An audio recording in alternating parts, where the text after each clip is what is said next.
I take Daniel coach to around the city sometimes. Depends how he feels.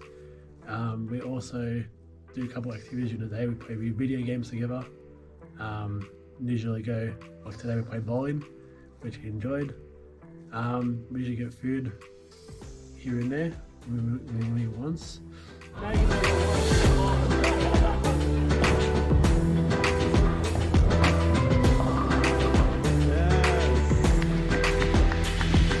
So I've taken Daniel to a couple of beaches like Williamstown.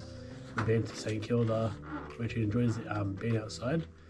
He also loves to go and look at trains, like he loves trains. And I took him to Metro Train HQ Centre, pretty sure it was, in Collins Street. And he was there for about 2 hours. He loved it. He loved looking at the trains, the future of the trains.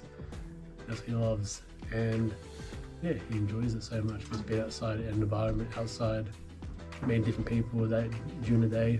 He enjoys it so much.